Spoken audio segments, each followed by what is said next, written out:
Luke chapter 14. One Sabbath, Jesus went to eat in the home of a leading Pharisee, and those in attendance were watching him closely. Right there before him was a man with dropsy. So Jesus asked the experts in the law and the Pharisees, "Is it lawful to heal on the Sabbath or not?" But they remained silent. Then Jesus took hold of the man, healed him, and sent him on his way. And he asked them, "Which of you whose son or ox falls into a pit on the Sabbath day will not immediately pull him out?" And they were unable to answer these questions. When Jesus noticed how the guests chose the places of honor, he told them a parable. "When you are invited to a wedding banquet, do not sit in the place of honor, in case someone more distinguished than you has been invited.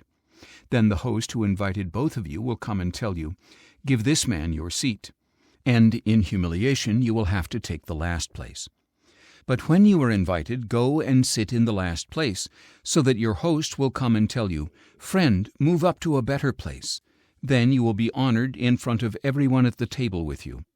For everyone who exalts himself will be humbled, and the one who humbles himself will be exalted." Then Jesus said to the man who had invited him, "When you host a dinner or a banquet, do not invite your friends or brothers or relatives or rich neighbors. Otherwise they may invite you in return, and you will be repaid. But when you host a banquet, invite the poor, the crippled, the lame, and the blind, and you will be blessed. Since they cannot repay you, you will be repaid at the resurrection of the righteous." When one of those reclining with him heard this, he said to Jesus, "Blessed is everyone who will eat at the feast in the kingdom of God." But Jesus replied, "A certain man prepared a great banquet and invited many guests. When it was time for the banquet, he sent his servant to tell those who had been invited, 'Come, for everything is now ready.' But one after another they all began to make excuses.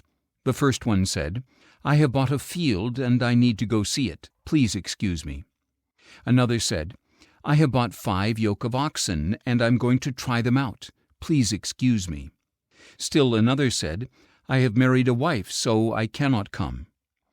The servant returned and reported all this to his master. Then the owner of the house became angry and said to his servant, 'Go out quickly into the streets and alleys of the city and bring in the poor, the crippled, the blind, and the lame.' 'Sir,' the servant replied, 'what you ordered has been done, and there is still room.' So the master told his servant, 'Go out to the highways and hedges and compel them to come in, so that my house will be full. For I tell you, not one of those men who were invited will taste my banquet.'" Large crowds were now traveling with Jesus, and he turned and said to them, "If anyone comes to me and does not hate his father and mother and wife and children and brothers and sisters, yes, even his own life, he cannot be my disciple. And whoever does not carry his cross and follow me cannot be my disciple. Which of you, wishing to build a tower, does not first sit down and count the cost to see if he has the resources to complete it? Otherwise, if he lays the foundation and is unable to finish the work, everyone who sees it will ridicule him, saying, 'This man could not finish what he started to build.' Or what king on his way to war with another king will not first sit down and consider whether he can engage with 10,000 men, the one coming against him with 20,000? And if he is unable, he will send a delegation while the other king is still far off to ask for terms of peace.